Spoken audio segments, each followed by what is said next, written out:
Okay, let's do this. So, over the last couple of weeks, I've been working on a little prototype.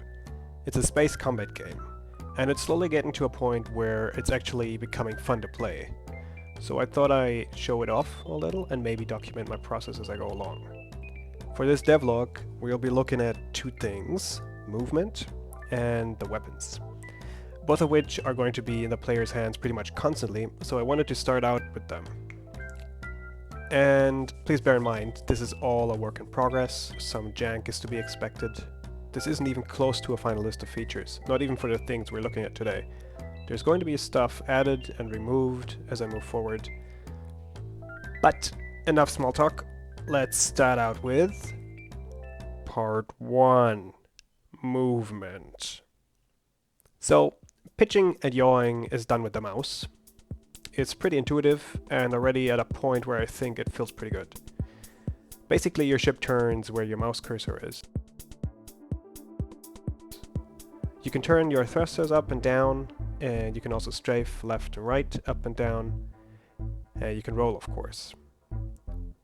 Now, the astute viewer might have noticed I'm pretty much describing Freelancer's movement, and it certainly looks a little bit like it.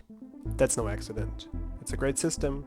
I enjoy flying around in that game, and I thought I won't reinvent the wheel, I just steal it.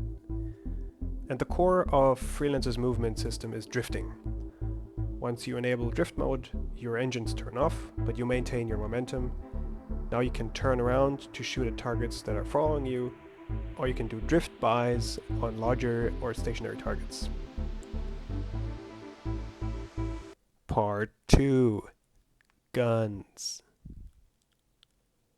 Making the weapons has been a very fun part of this project so far. Let's start out with the basics. The main guns are mounted to the ship's frame.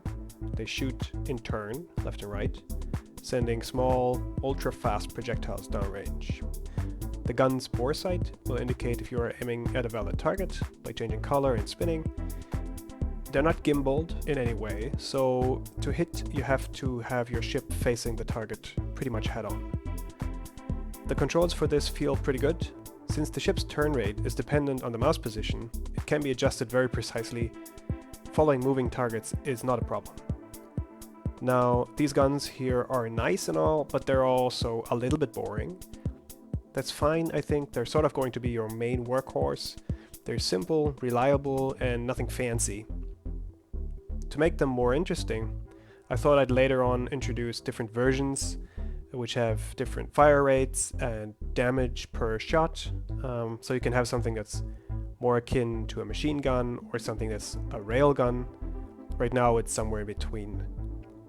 But there's definitely more room for interesting and varied designs, but that's for a later time. Part 3. Missiles.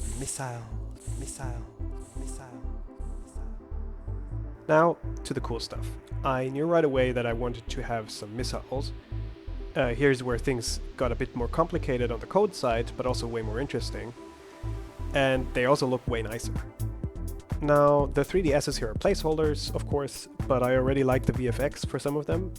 The different ones should eventually be even more distinct, but for now you can already quickly read which missile is which type, just from looking at the color. And let's go through them. Here's the default one.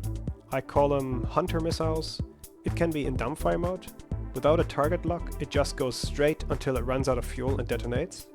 However, if you hold your mouse over a target, you acquire a target lock, and now the missile will try to orient itself and head towards its target.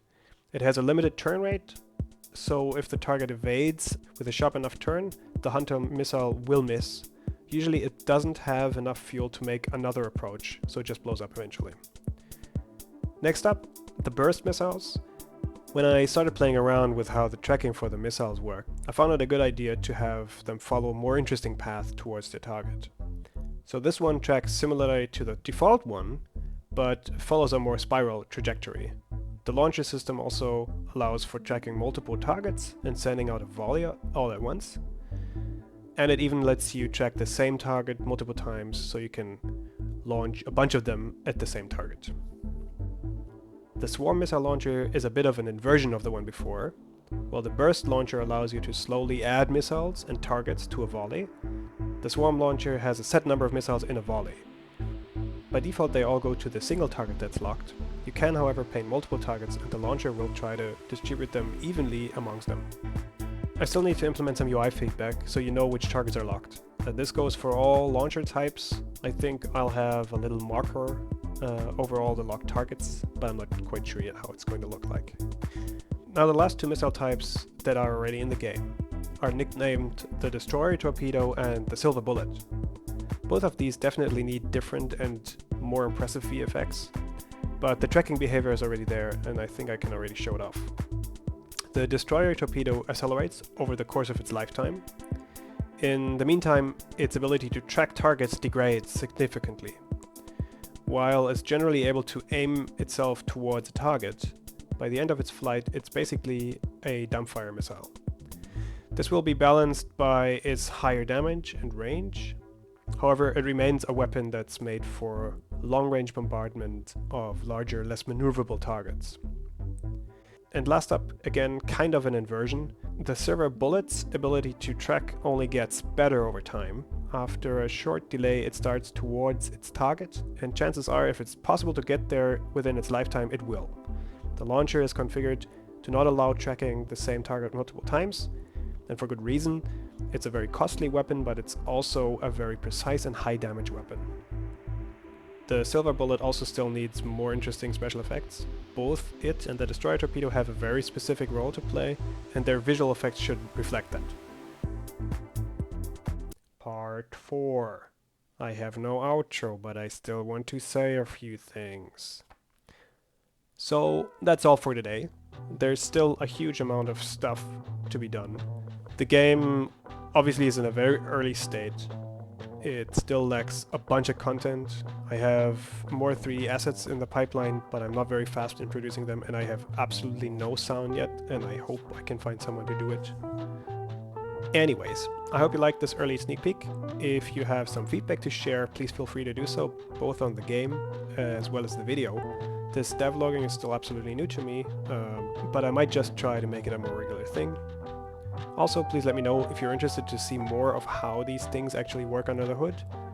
It might not make for a very flashy video, but I'd be happy to share my code or explain the ideas behind it. Also, if you'd like to collaborate on this project, I wouldn't mind having a partner in crime.